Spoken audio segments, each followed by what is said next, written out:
Okay, we're going to get underway. Thanks everyone for joining us for this webinar, Equal Citizenship and Due Representation, the Drive for Political Access by Israel's Arab Community. I want to say hello to everyone in the US joining us, in Israel, in Palestine, and in lots of other places in the world. You've joined us for the latest installment in Conversations with Israel and Palestine, which is a series of informational webinars that brings voices from Israel and Palestine to an American and international audience. And this provides an important link between progressives in the Middle East and those in the US and around the world. My name is Ron Skolnick. I organize these webinars on behalf of Partners for Progressive Israel. And before I hand it over to today's discussion moderator, I'll just inform you that Partners for Progressive Israel is an American not-for-profit organization. It's dedicated to the achievement of a durable, just peace between Israel and its neighbors, and that includes an end to Israel's occupation based on a two-state solution. Partners supports Israelis working to ensure social justice, civil rights, equality, and Jewish-Arab partnership. And Partners seeks to deepen Americans' understanding of Israel's and Palestine's complexities so that they can better advocate for a progressive Israeli future. Partners is glad to be bringing this webinar to all of you for free. If you like it and you want more programming like it, please visit progressiveisrael.org. And if you are able, please make a contribution. Let me just mention as well, programming note. Partners for Progressive Israel is going to be holding its annual Israel-Palestine Symposium. And once again this year, that's going to be via Zoom.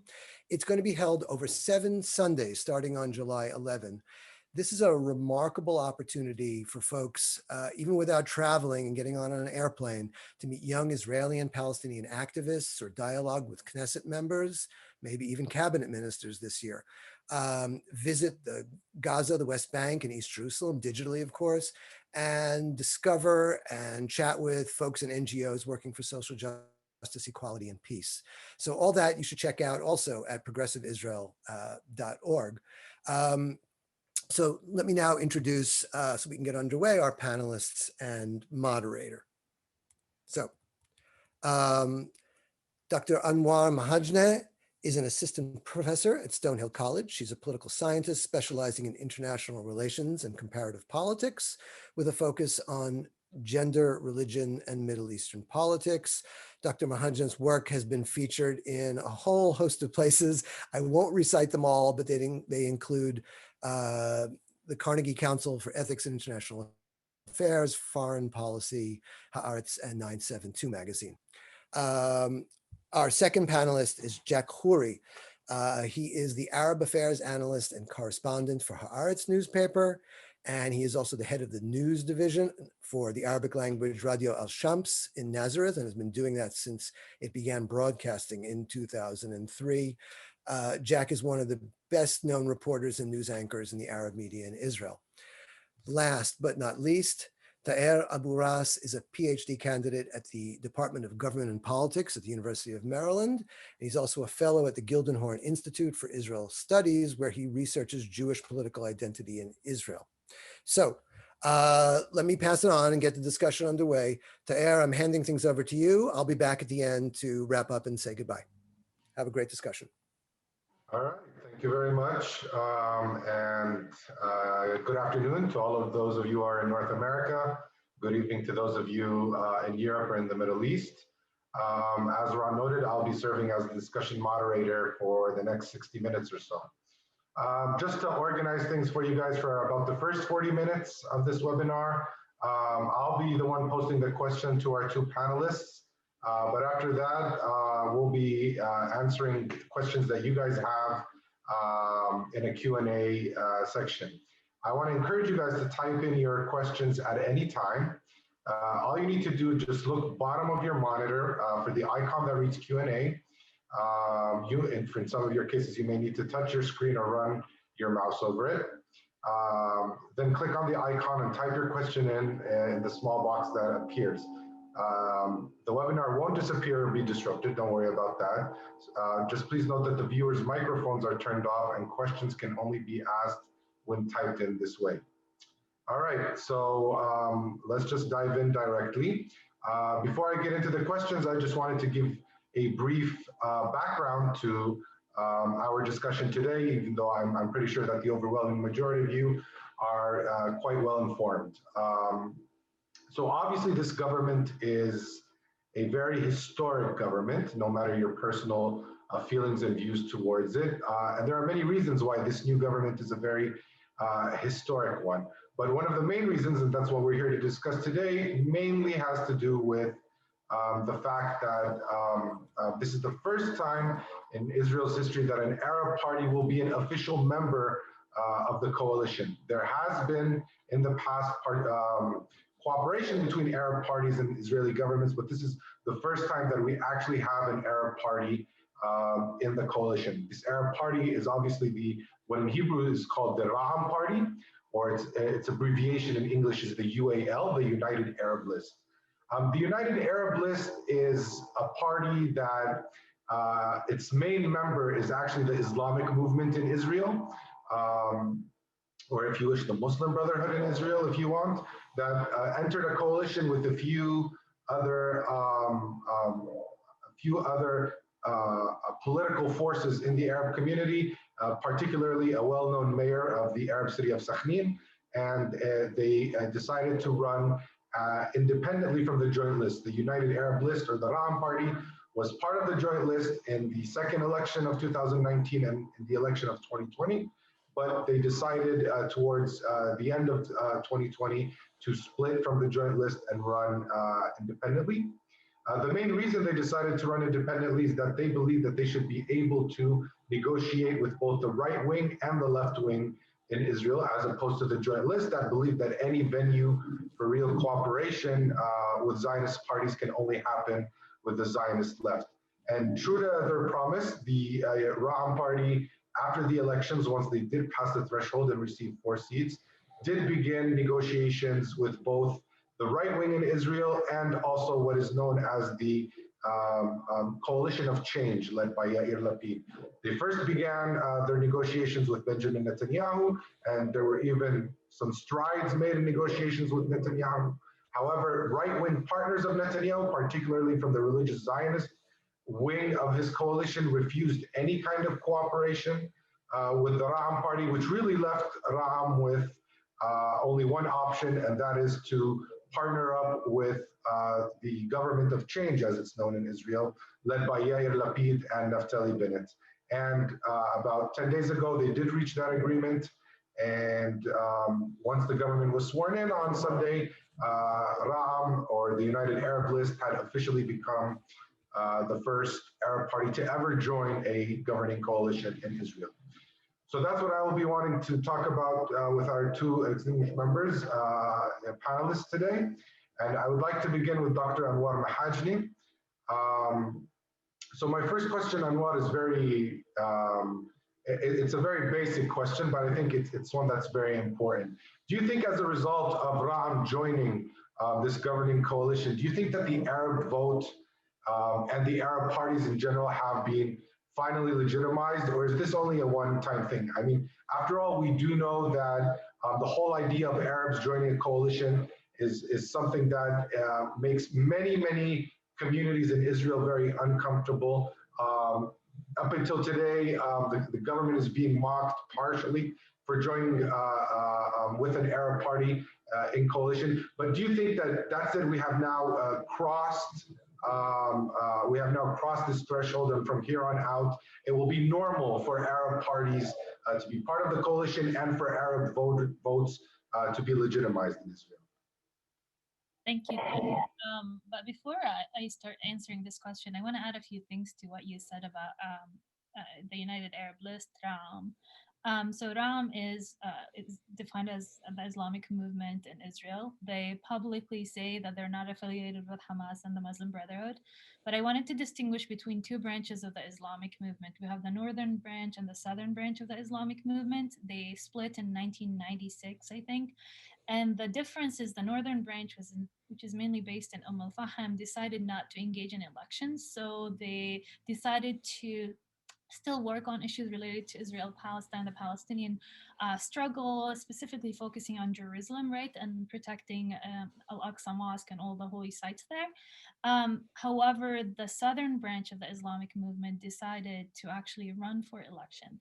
And the reason I wanted to mention that is to tell you a little bit about their pragmatism and the history of pragmatism in the movement that now is based, like Ra'am is the political wing of the Islamic movement. So we have the movement itself, and then we have the political wing, which is the party Ra'am. So just to kind of create a few distinctions between the northern southern branch and then the political party itself versus the movement, right? The political party still is tied to the movement. That's why we hear the Shura Council, which is pretty much just a council that kind of debates certain issues. But I know when you say Shura, everyone starts thinking of Sharia law and like other alarming things or narratives in the West. So just to kind of highlight that history and the pragmatism of the movement and where it started, right? I actually read a few interviews with Mansour Abbas where he mentions the intellectual influencer that he relies on, and it's Abdullah Nimr Darwish. And he used to be kind of a radical who decided that eventually the best thing to do is political engagement. And he keeps mentioning that over and over and over again to justify why Ram eventually decided to kind of negotiate and join the coalition. Another thing that I also wanted to add to what you said is that when Arabs were kind of considered to join or help the government, that was under Yitzhak Rabin. And we know they didn't officially join, they supported from outside the government. But we saw how that, first of all, Rabin was assassinated. And then Netanyahu emerged on the political scene, and he was up until 10 days ago. I don't know what's going to happen later. I'm hoping we'll eventually see the end of Netanyahu, but he could cause a lot of trouble in the opposition too, which he's starting to, right? So to say that, is that the end? Is that like kind of gonna be the new era of new Arab politics inside of Israel? I'm a bit skeptical.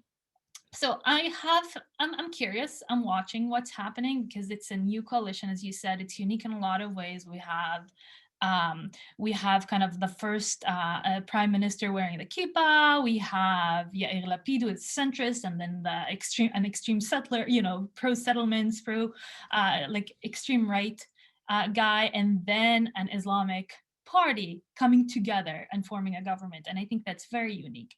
I think there is promise on the areas when it comes to funding. I think we had this discussion before that chairing the Knesset committee, interior committee, gives them access to decide on budgets and interior issues that are they're very important for communities, especially in the Negev and Bedouin communities, and kind of recognizing villages could be substantial if that happens, right? These are promises. So there's so much potential, but that means also that any failure to achieve any of these potentials could cause a disaster. Like that could be dramatic and radical and could affect politics for decades to come, right? So first of all, I know a lot of people are skeptical about the stability of the government. We don't know if it's going to last even for Yair to be prime minister. But the consequences for Ram could be drastic and dramatical, right? And also, it's important to point that Ram doesn't represent the whole Arab society. It's just a small group of people that voted for Ram. They had 4 seats, of course, but then we have other parties that you mentioned, right? The Joint List, which we have Tal, Balad, Khadash, all of, these different groups that have different views on LGBTQ issues, on women's rights, on the Palestinian issue. I feel like there is more of a consensus there that two-state solution is what they need.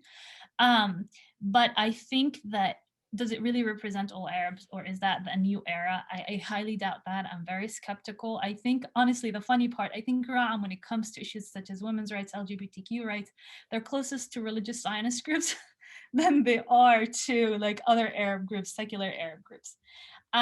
So I think that I'm intrigued, but I'm watching closely, and I think a lot of good things could come out of it, but if this doesn't work out, it could also be very damaging for Ram, for the perception of the community. But one other thing that I want to talk about, as somebody who studies Islamic movement, and I study the Muslim Brotherhood in Egypt, and I study other Islamist groups in Nahda, in Tunisia, and all of that, I think it's fascinating, the debate about Ram now. We're moving away from terrorist Islam, from terrorist groups to partners, and that also has impact on the perception of Islamist movements in general, not only within Israel but outside of Israel, and what that says about what kind of system can accommodate these movements, right?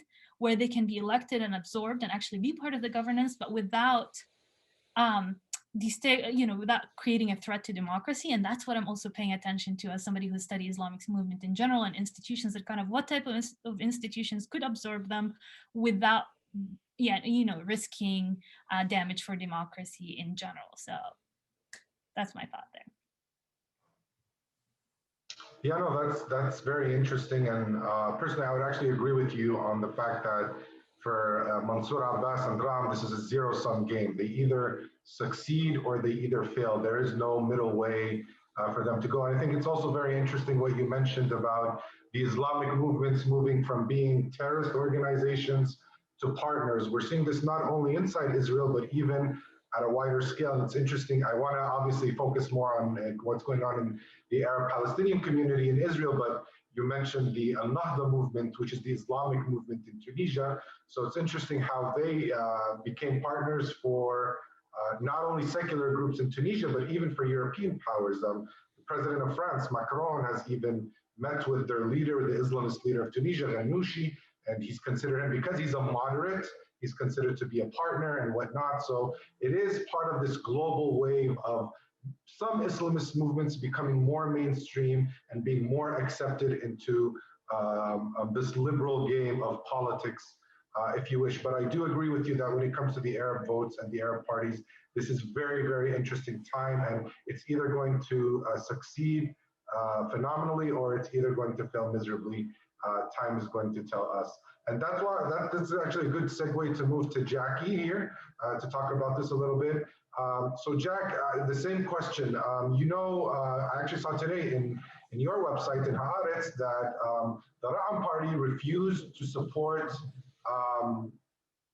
extending what is called the Ikhud Mishpachot in Hebrew, or uniting family laws, right? Which prevents Palestinian citizens of Israel from marrying Palestinians in the West Bank and those two couples living inside Israel. This is an issue that there's a Zionist consensus about inside Israel, but now that there's a 61 government of only 61, Ra'am can all of a sudden prevent it from moving forward, and that's what they're doing right now. So my question is, all these nationalist issues about the Israeli-Palestinian conflict and whatnot, do you think that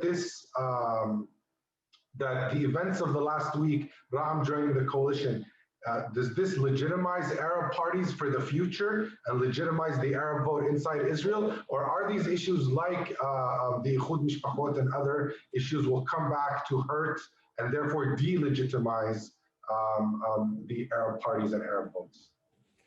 Okay. First of all, thank you for inviting me. You hear me very well? Okay.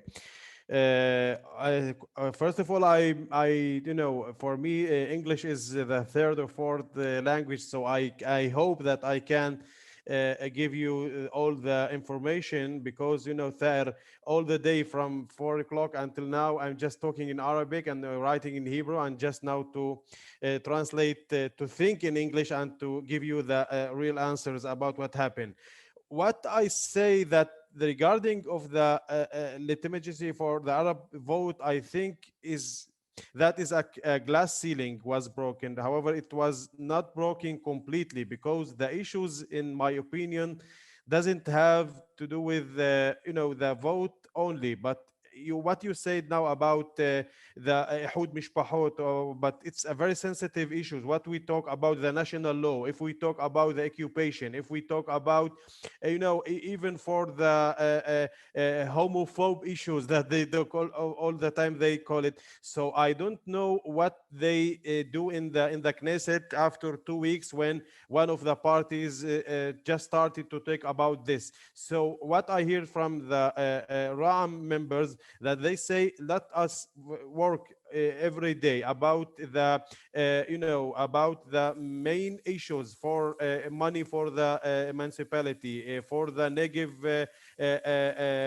for the Negev villages there, for even now the crime, what we said every day, about every day we have a crime in one of the villages in the north, or in the central, or in the Negev. So Ram, just I think they go for poker political issue. If they get their money, if they get for the municipality projects, if they go for the small issues, and they can go in 5, 4, 6 months to their vote or base, electoral base, and they to tell them, we just starting to bring you something, I think it will be okay for them. But we're not in Sweden or Norway. We are in the Middle East.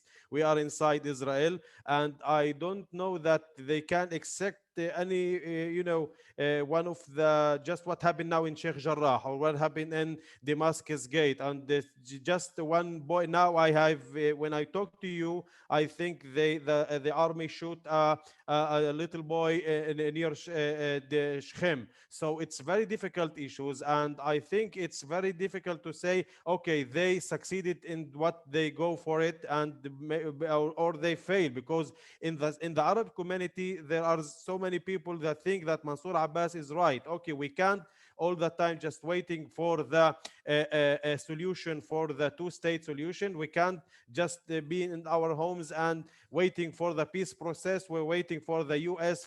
president to make something to go for the main issues. We want to live in our villages with safe villages. We want to build our houses. We want to our children be in, very education in the schools. So it's very difficult issues that if they succeeded even in small things, and they don't have any, bombs, in the political bombs in the road, they can't go for 5, 6 months, and they said, okay, we succeeded in this, but we need 4 years or maybe 2 years to continue. But what happened in the last month in May, we said that Mansour Abbas was finished in political issue, but he can't go back now, and he is in the coalition with Naftali Bennett and Yair Lapid. So it's very difficult to say it's okay. We have broken this glass ceiling, what we said, but we just wait for what will be happening in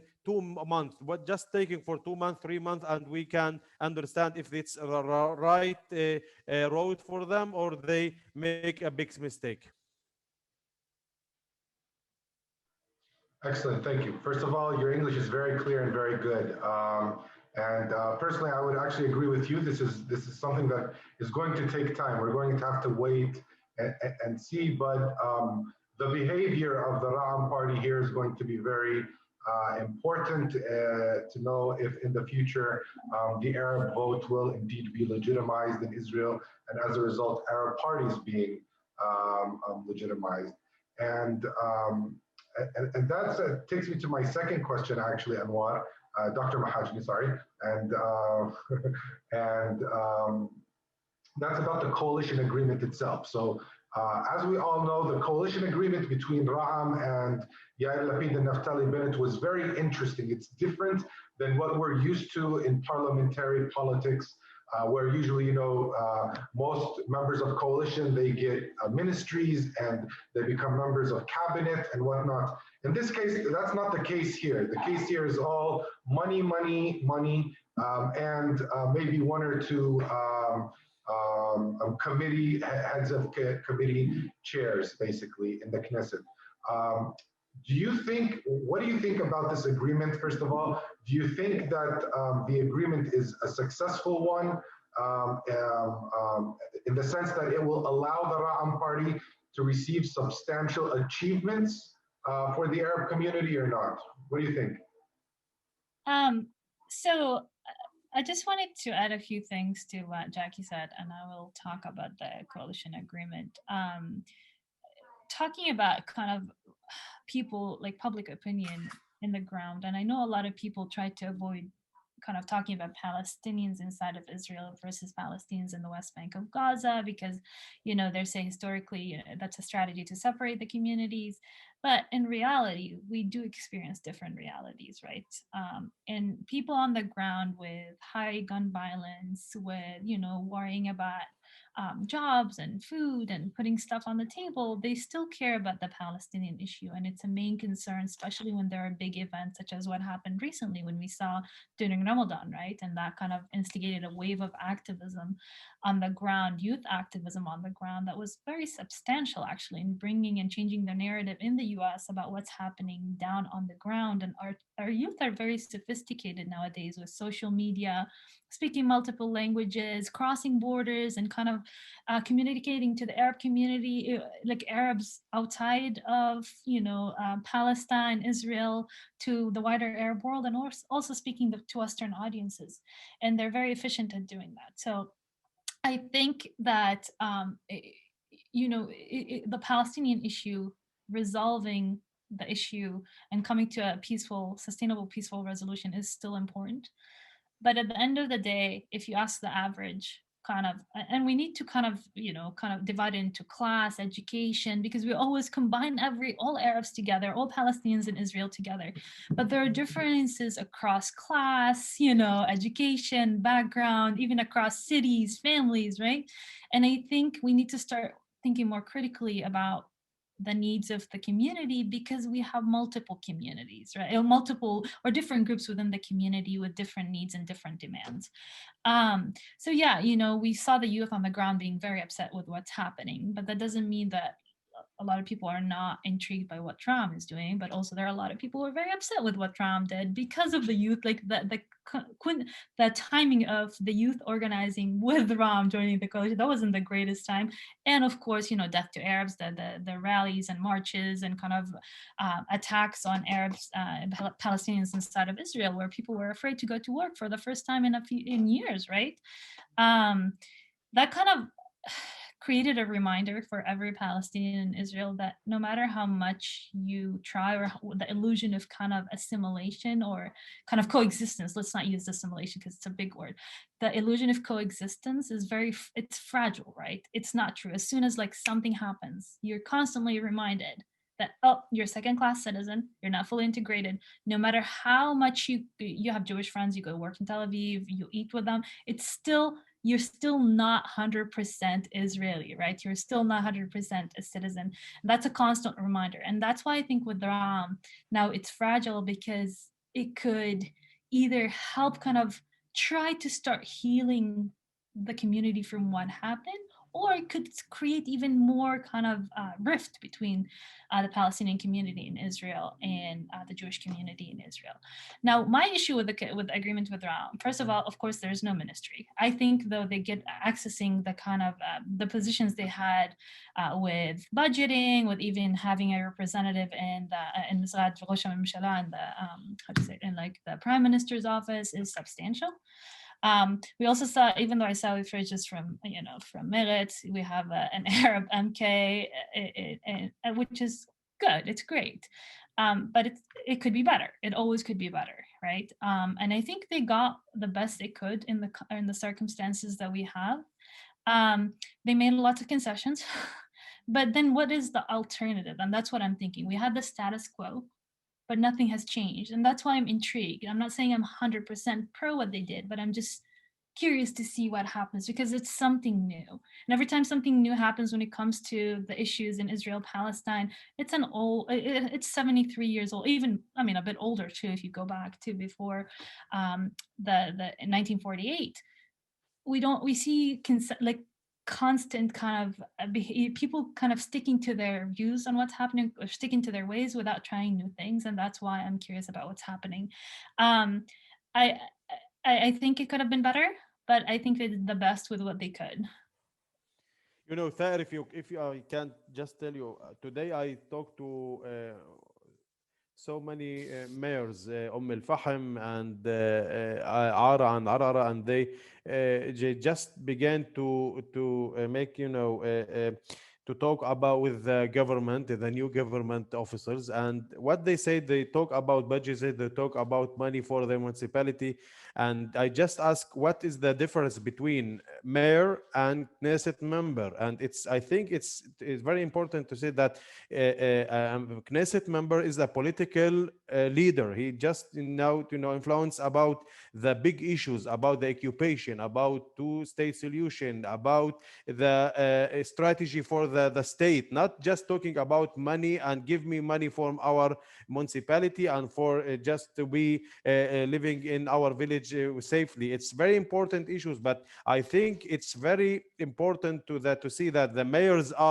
they are the leaders in the common leaders, and they are local leaders, and you have your Knesset member, and we have the mayors are the in local leaders, and the Knesset member just needed him to be up there, in the top of the leaders of the state, and to influence there. But what Mansour Abbas and Ram, they go for the mayors to make their job. I think it's very important because they began in very lower issues, and when we talk about, if in 2 years now we negotiate with the Knesset members, they started with to talk to me about money, about something like pieces of something very small issues. So I think it's very difficult to say they succeeded or not, but I think we will wait for what I said in the beginning, is for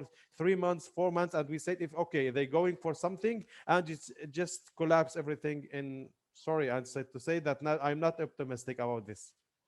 Yeah, no, I agree, Jackie. It's we need to wait and see what's happening, and it holds so much promise, but also so much kind of disastrous consequences as well. And I have to add, I do believe, a lot of people are also critiquing Ram for not using the language of occupation, talking about the end of it, like the agreement didn't include anything about a two-state solution, one state, whatever. The end of the resolution for the Israeli-Palestinian conflict, or this term has been critiqued because a lot of people calling it a struggle, right, for liberation.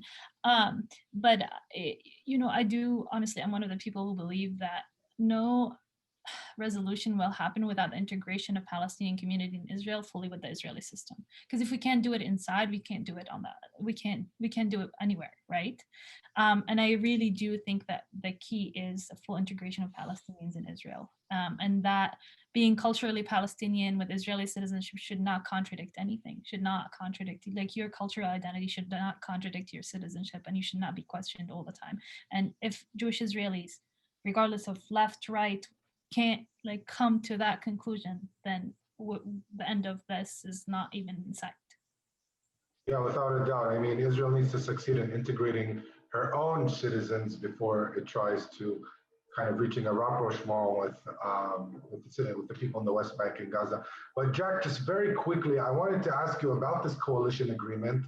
And you're somebody who knows the Knesset well and how the Knesset functions. Ra'am got the chair of the Interior Committee, Yushev Rosh Vadat Apnim. And from your experience, do you think that this position will be very influential in politics? Will they be able to get a lot of things from it? Or is it not a very big deal? How do you feel about this? I think it's very important to talking about these issues. They can't, open the doors for the ministers if we want to talk to the ministers. The Ayelet Shaked and Lieberman and all the ministers are not in the left wing; they are right wing. And it's very difficult. But they know that if they go for just not to say no for everything, it will not be for them a government in a few months. So I think if they're talking about small issues, and especially with money, with budgets for the municipality, even for the Negev, for the villages there, it will be okay. They can give them the money. You just remember, Thair, if we're talking about 15 15 million shekel, but it's for 10 years, 10 years. And the budget for the Israeli state, I think it's 470 million shekel. So it's not a big money for 10 years. So I think if they talking just about money, about just to about land for the villages, and we're talking about not big pieces, for just to build houses in your town Kalansawa, in my town Fasuta, it's not very difficult issues. I think when they go for the national law, or for they talking about very sensitive issues, about the Palestinian issues, about what happened in Gaza, what happened now in the West Bank, and they goes also for the Nakba laws, for the national law, I think will be very different. But I think Mansour Abbas just started to be just weeping with the main issues, and to give the people his basic electoral basic, that he want in 2 months, 3 months, maybe in a year, tell them I have succeeded with 1, 2, 3. And I think the most the important issue now, I talk today with Sigalovich. He's in the Ministry of the Bitahon Pnim. Deputy Minister of Internal Security, which is the police.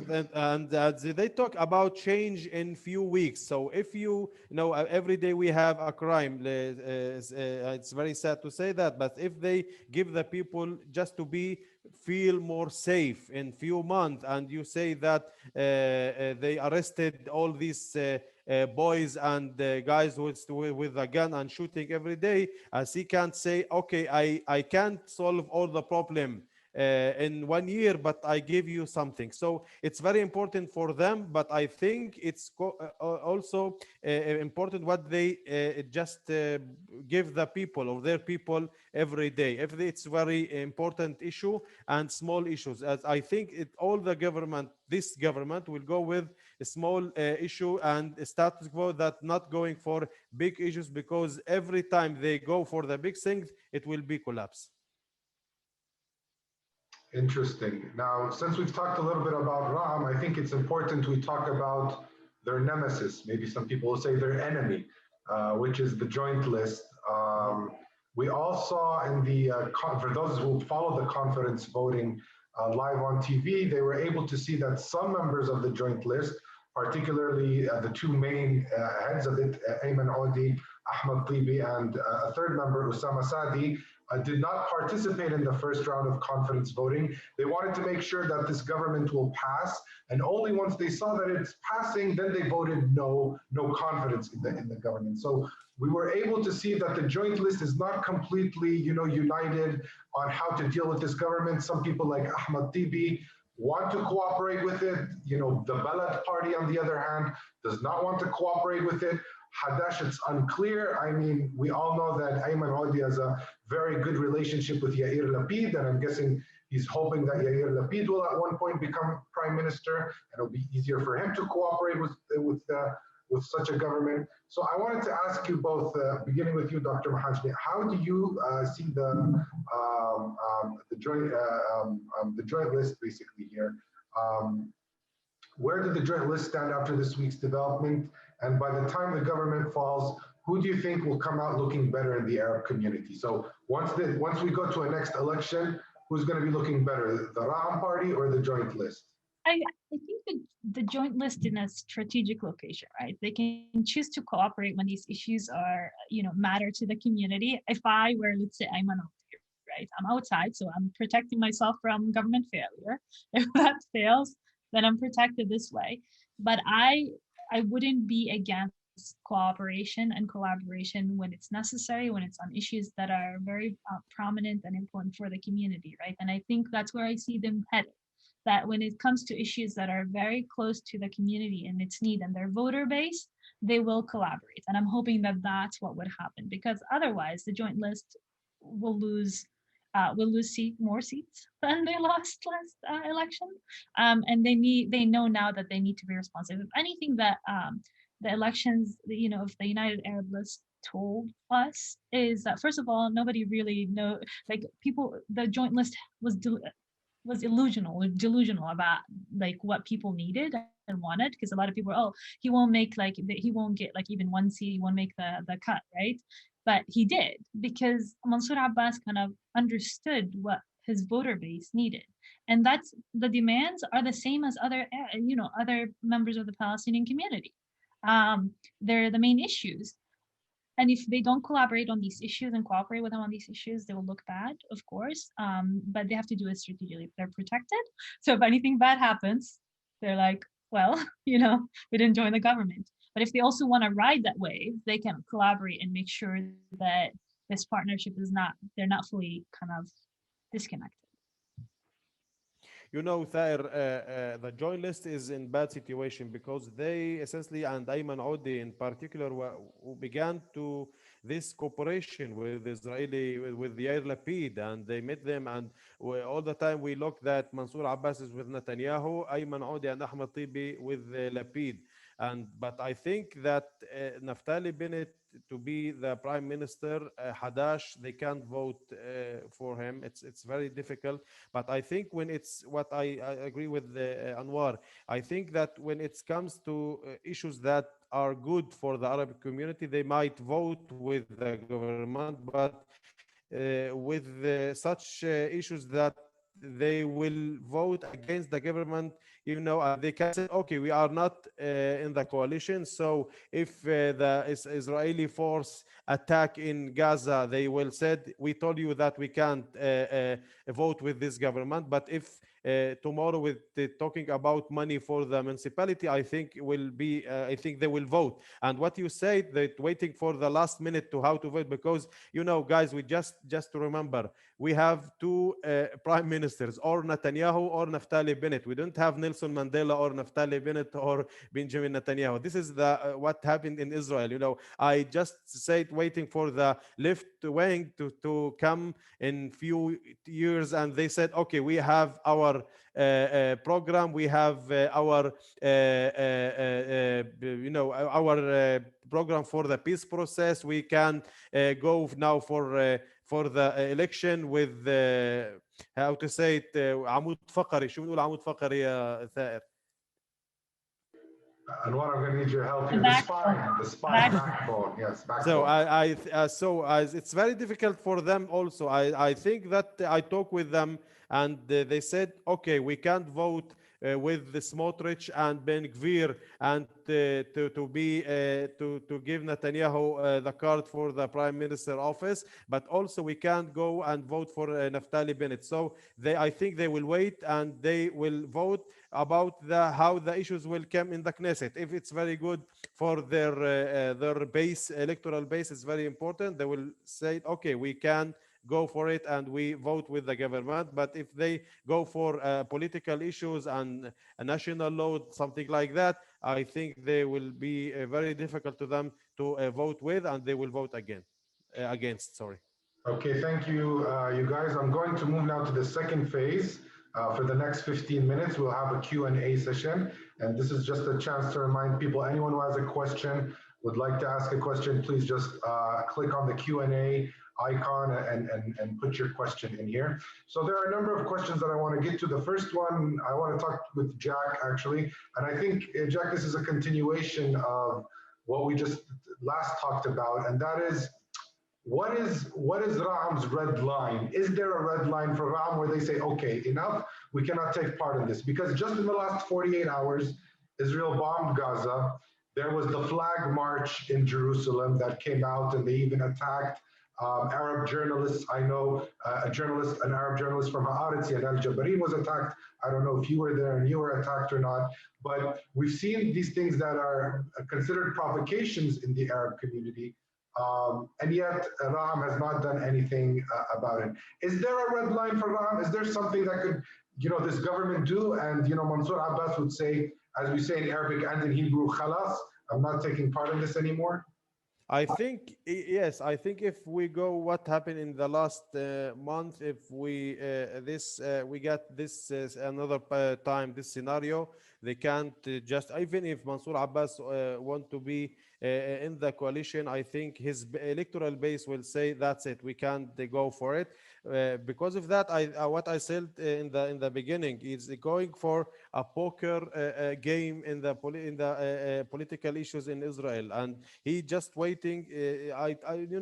Last day when about what happened in Jerusalem before began all the تهلوخات Galim, متصعدة Flag Galim, march.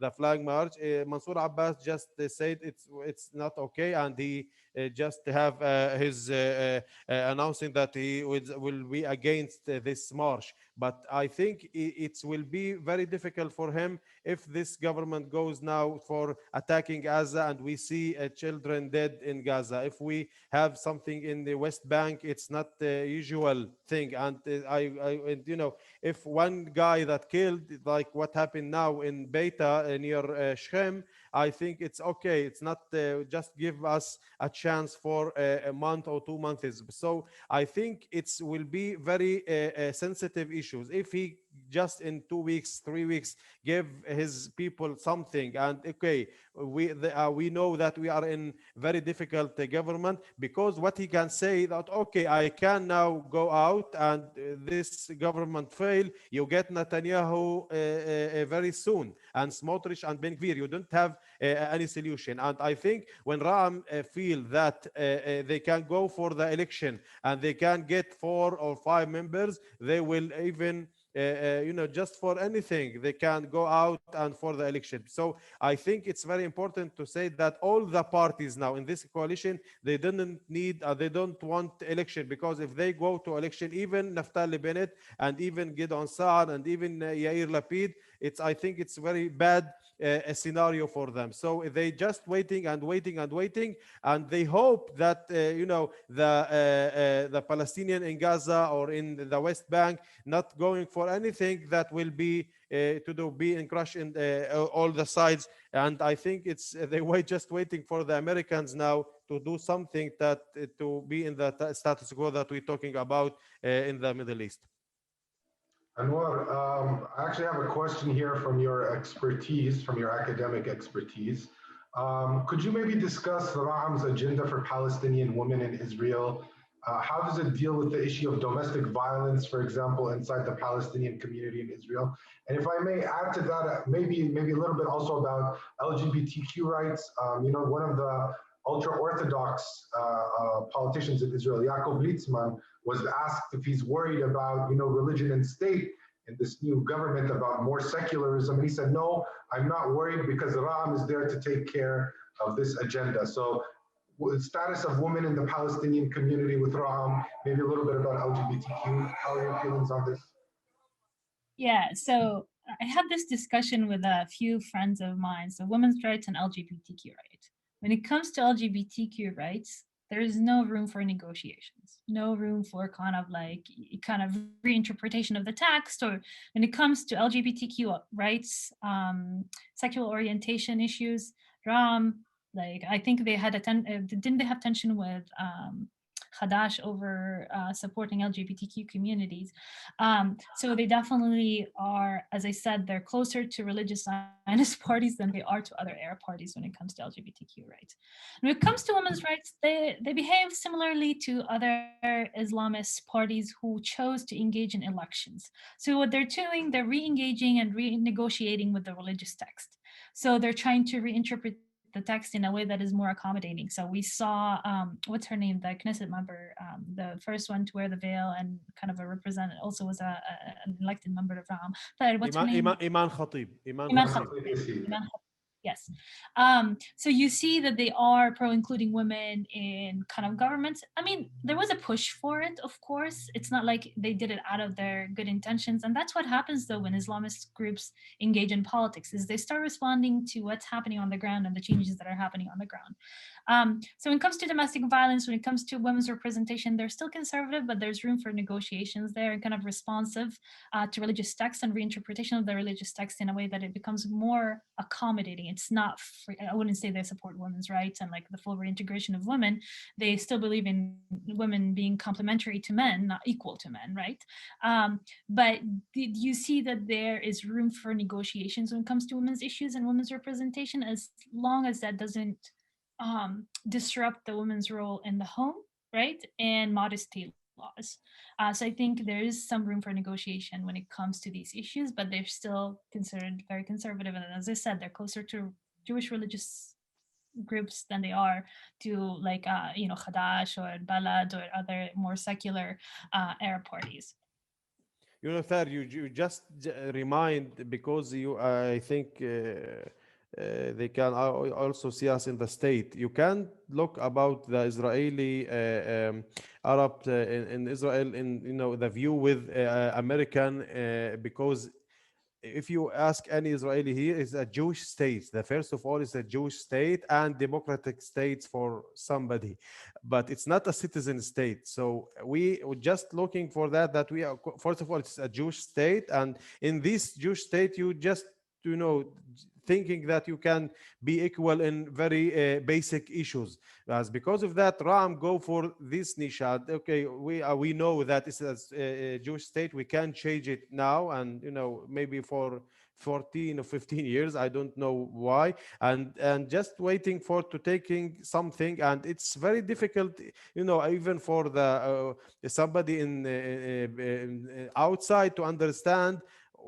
how to say it in, you are a Jewish state, in Jewish state, you are Arab Palestinian, you are Palestinian and Arab, you are Israeli Arab. It's very difficult issues to recognize what we needed in this state. You are Palestinian, okay, why now you live in Kalansa, and now Palestinian, they are in Gaza or in Ramallah. So we are in a Jewish state, we are minority in the Jewish state, and we're just waiting to be equal. I don't know when it will be equal here in this state.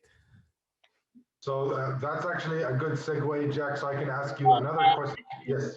Sorry, before we move on, I also want to mention specifically domestic violence, and I want to put a caveat there. Islamist movements, Muslims doesn't equal support for domestic violence, right? Let's not equate the two. Domestic violence happens in Jewish communities. Domestic violence happens here in the United States. I live in the United States. I'm well aware of the debates that are happening. So no party will come and say we support domestic violence, right? No political party that respects itself says that. Now, there are other ways where they might kind of marginalize it or disregard it or not pay enough attention to it. But publicly to say we're pro-domestic, no party is going to say that. And I think the community is paying more attention to domestic violence, and we see that with more women becoming more educated, and every Islamist, that's a new trend in the Palestinian community in Israel, where we see women are even more highly educated than men in the community. And the more we see more women educated and entering the workforce, we still have a different, we haven't kept up when it comes to the workforce with the rates of education yet, but we see an upward trend. The more we do so, the more the debates are going to become, prominent about domestic violence and domestic violence issues.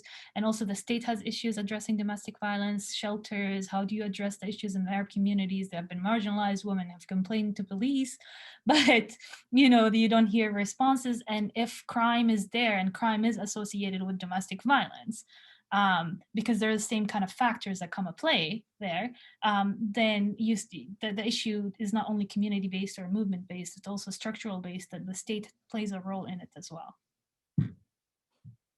Okay, since we only have 5 minutes, I'm going to go very quickly here. Jack, so you started talking about how Ram, they're focusing on niche issues rather than because it's a Jewish state and only afterwards it's a democracy and whatnot.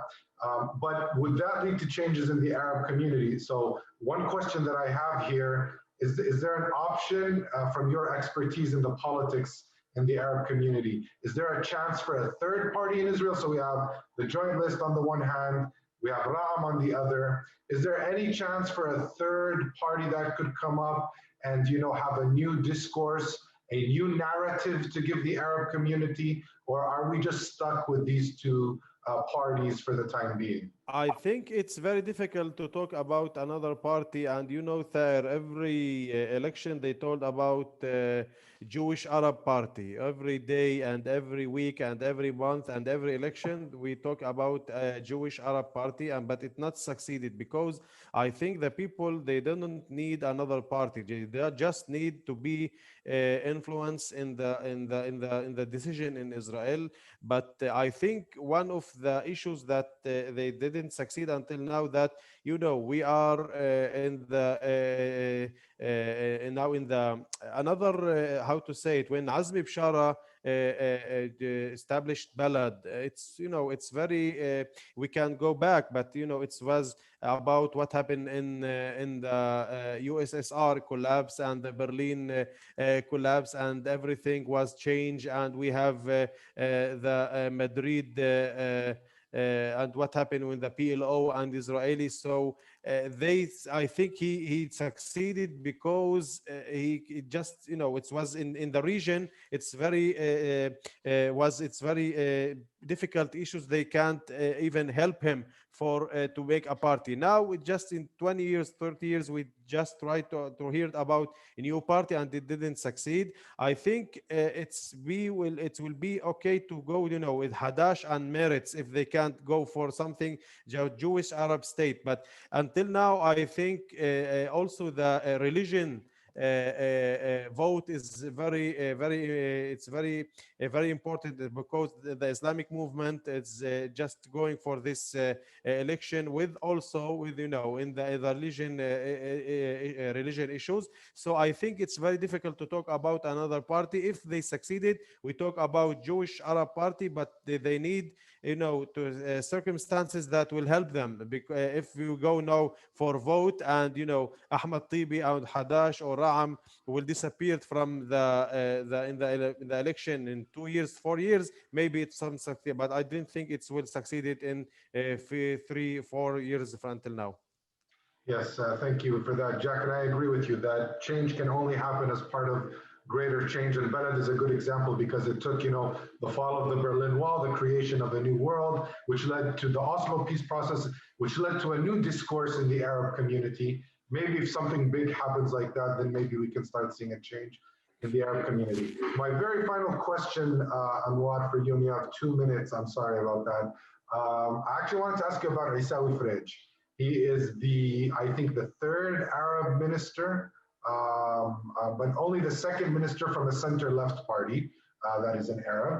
We had Ayub Karra, and before him, Saleh Tarif and and Ghalib Majadli, yes. Yes, and now we have Isawi Frej, who's the first one from Meretz. He took a very interesting ministerial portfolio, which is regional cooperation, which mainly has to do with projects with the Palestinian Authority and with Jordan and whatnot. Do you see any? Do you think that his ministry in any way could be of any help for some of the issues that are dealing with the Arab community? And can he use this portfolio to strengthen Meretz's presence within the Arab community? So I think Isawi Frej is an interesting character, and I've been paying attention closely to what he has been doing because he's very pragmatic, very. I mean, he is left, but he's also, I would say, also close to the center in certain issues that I've noticed.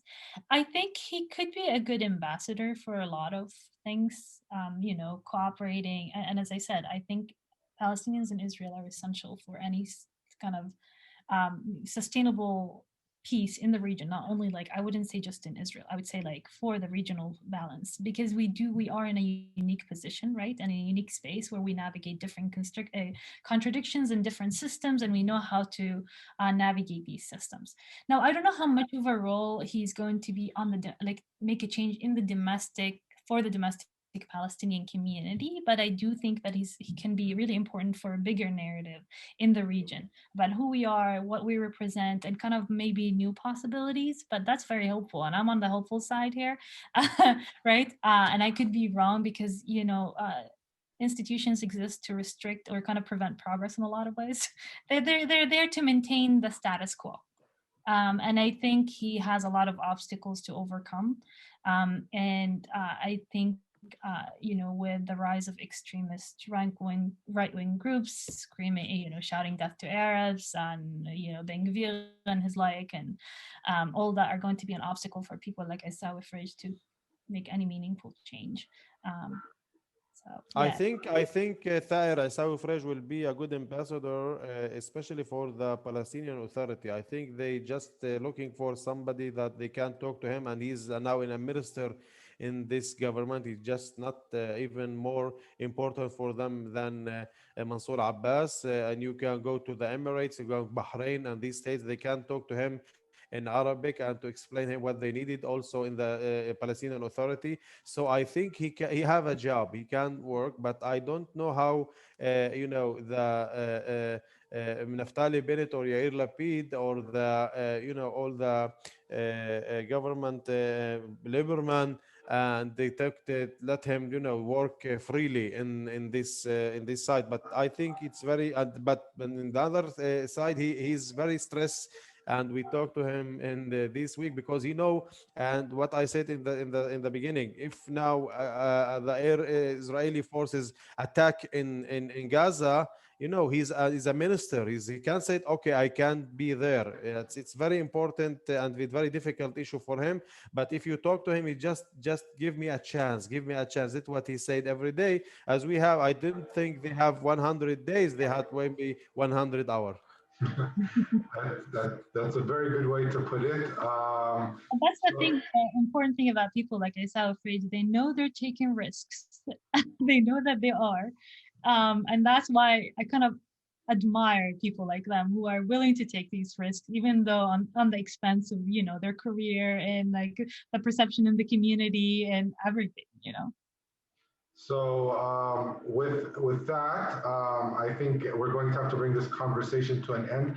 I would like to give you guys, each one of you, it's not a 1-minute statement to conclude your remarks. It's going to have to be a 20-second statement to conclude your remarks. Is there anything you guys want to conclude? Anwar, if you want to go first, anything that is important to highlight in your opinion?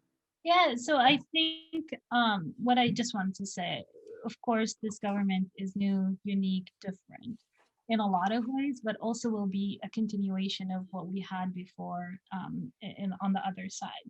Now, what I'm looking for is to see how I'm looking for minor changes that could have bigger impact later on, right?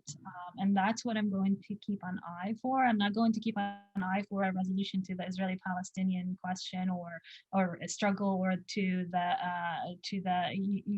kind of integrating or assimilating the Palestinian community in Israel immediately. But what I'm going to look for are the small changes that are happening within the community, civil society, perception-wise, language-wise, and see if that will lead to actually major changes eventually along the line. Jack, is there anything you feel that is important to tell the listeners in 30 seconds or more or less? Yes, what you said, Thad, in the beginning, about the legitimacy of the Arab vote. I think I just hope that will be a strategic and a very unique issue, and it's not just for until now, because it's very important for the members of the Knesset and the other party to looking for us as a legitimacy now in this election, and we just we go to peace like a puzzle to maybe in our children will be in a best situation in decade. Thank you. Inshallah, thank you. Inshallah. Ron, you want to join? Yes. I've joined. Thank you. Thank you, Thair. Thank you, Thair Abu Ras, Dr. Anwar Mhajne, and Jack Khoury for taking us deeper into a topic that certainly American mainstream media doesn't pay enough attention to and only beginning to get treatment from Jewish Israeli mainstream media. So thank you so much for this discussion. I just want to say also thank you to my colleagues at Partners for Progressive Israel for all their hard work behind the scenes making this discussion happen. And we hope all of you have enjoyed it. For those who missed the opening, and the links are still there in the chat, I'll just mention again before closing, Partners for Progressive Israel will be holding its annual Israel Palestine Symposium. And once again this year, it'll be via Zoom. It'll start on July 11 and take place over 7 Sundays this summer. It's very special programming where participants can meet young Israeli and Palestinian activists. They can interact with Knesset members. They can interact with folks living in Gaza, West Bank, and East Jerusalem, and hardworking activists and NGOs working for social justice and equality. So take a moment while I'm still closing up. The links are in the chat, but if you miss them, just go to progressiveisrael.org and you can find your way there. Last but not least, Partners for Progressive Israel is delighted to bring this program and programs like it for free. If you want to learn more about other upcoming programming besides the Israel-Palestine Symposium, please visit progressiveisrael.org. And while you're there, if you can, please make a contribution. That's what makes these programs possible for us and for us to continue those efforts. So thank you, everyone. Stay safe. I hope we see our panelists back again sometime soon. Thank you guys so much. Thank you. Thank you. Thank you. Much appreciated.